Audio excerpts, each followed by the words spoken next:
அதிகமா இருந்த போதிலும் கொள்முதல் வந்து அதிகமா பண்ணிக்கிட்டு போன்னு சொல்லிட்டு உணவுத்துறை அமைச்சர் இன்னைக்கு பேட்டி கொடுத்துருக்காரு. அது மட்டும் இல்லாம குறைஞ்சபட்ச ஆதார விலையை உயர்த்தி இருக்கணும்னு சொல்லியிருக்காரு. அதை பத்தி நீங்க சொல்லுங்க சார்.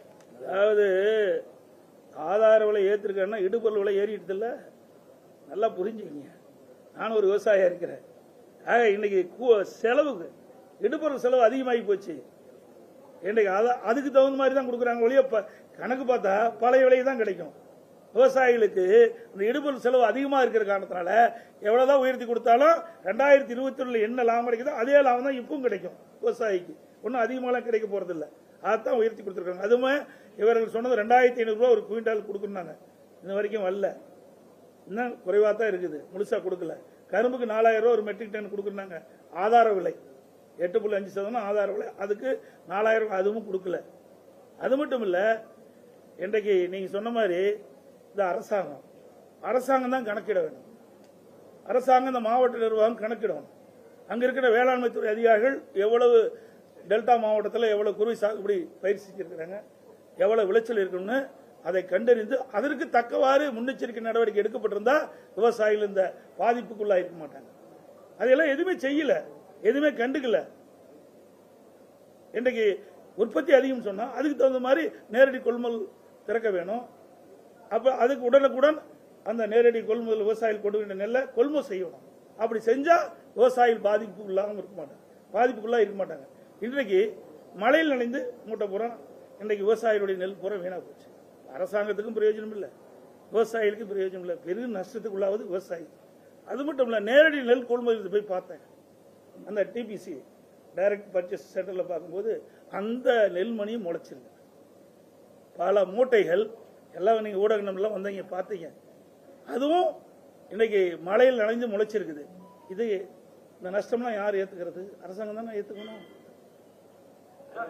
அப்ப நிர்வாகம் சரியில்லைன்னு அர்த்தம். நிர்வாகம் சரியா இருந்தா இதையெல்லாம் கண்காணிக்கப்பட வேண்டும். விவசாயிகள் உற்பத்தி செய்யப்பட்ட அந்த நெல்லை கூட கொள்முதல் செய்யறாங்க. கொள்முதல் செஞ்ச நெல்லை கூட முழுமையா பாதுகாக்க முடியாத அரசாங்கம் தான் இந்த அரசாங்கம். தமிழகத்துல வடகிழக்கு பருவமழை தொடங்கிய நாள் பாத்தீங்கன்னா ஒரு வாரத்திலேயே அதிக அளவுல மழை பெய்யுது. அந்த இடத்துல தாழ்வான இடங்கள்ல சில இடங்கள்ல குறைஞ்ச அளவு மழை பெய்ஞ்சாலே அதிக அளவுல இன்னும் தண்ணி இருக்குன்னு அங்க போய் வந்து சொல்றாங்க.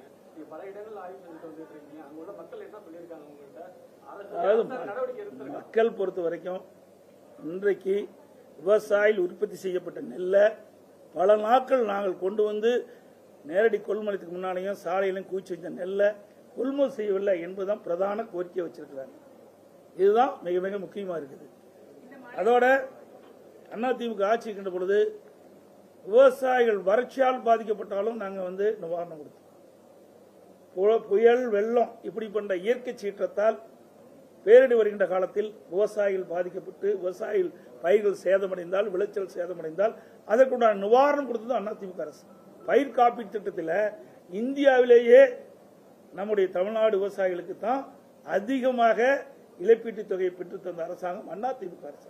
பயிர் இன்சூரன்ஸ் திட்டத்தின் மூலமாக அதிகமாக இழப்பீட்டு தொகை பெற்று தந்த அதிமுக அரசாங்கம். அது மாதிரி விவசாயிகள்லாம் நம்ம போய் பார்க்கும்போது இது இப்படிப்பட்ட ஒரு சோதனையான நேரத்தில் விவசாயிகள் இன்றைக்கு அரசாங்கத்துக்கு கோரிக்கை வச்சிருந்தா எங்களுக்கு இது மாதிரி பல முறை பாய்ச்சிருக்கு இந்த ஆட்சியில், எங்களுக்கு இது வரைக்கும் எந்த நிவாரணம் கிடைக்கல என்ற ஒரு கருத்தை சொன்னாங்க. ஊடகத்தில் கூட பதிவு பண்ணிக்கிறீங்க. கூட முறைகேடு நடந்திருக்கு. லாரி ஒப்பந்தங்களில் நிறைய முறைகேடு நடந்திருக்கு அங்க இருக்க ஊழியர்களே சொல்றாங்க. அதை பத்தி கருத்து சொல்லுங்க சார். இருக்கிற மூட்டை முக்கியம் இதுதான். இது சொன்னீங்களா இன்னும் நின்று போயிடும். இதை வச்சுக்கிட்டு இருக்கிற மூட்டையை எடுக்க மாட்டாங்க. புரியுதுங்களா? ஏற்கனவே விவசாயி தத்தளிச்சிட்டு இருக்கிறான், கடன்ல தத்தளிச்சிட்டு இருக்கிறான். இன்றைக்கு உற்பத்தி செய்யப்பட்ட நெல்லை விற்பனை செய்ய முடியாத ஒரு சூழ்நிலை இருக்கிறான். நீ இதெல்லாம் போய் தோண்டி எடுத்தோமா இதை காரணம் காட்டி அப்படியே போட்டுருவாங்க. அப்புறம் இருக்கிற நெல்லை கொள்முதல் செய்ய முடியாது. முன்னுரிமை கொடுப்பது விவசாயிகள் உற்பத்தி செய்யப்பட்ட இன்னைக்கு திறந்த வெளியில் குவிக்கப்பட்டிருக்கின்ற அந்த நெல் மூட்டைகளை உடனடியாக இந்த அரசு போர்க்கால அடிப்படையில் கொள்முதல் செய்ய வேண்டும். இரண்டாவது, இந்த மழையால் இந்த நெல்மணிகள்லாம் முளைத்திருக்குது. அந்த விவசாயிகள் யாரெல்லாம் இந்த நெல்மணிகள் முளைக்கப்பட்டு பாதிப்படைந்தார்களோ அந்த விவசாயிகள்லாம் கண்டறிந்து அவர்களுக்கு தேவையான நிவாரண தொகை வழங்க வேண்டும். இன்னொன்று, இந்த தொடர் மழையின் காரணமாக அறுவடைக்கு தயார் இருந்த நெற்பயிரெல்லாம் முளைச்சு போச்சு. அந்த வயல்லே முளைச்சிட்டுது நெல்மணிகள்லாம். அப்படி அந்த பாதிக்கப்பட்ட விவசாயிகளுக்கு கண்டறிந்து அவர்களுக்கும் நிவாரண உதவி இந்த அரசு வழங்க வேண்டும்.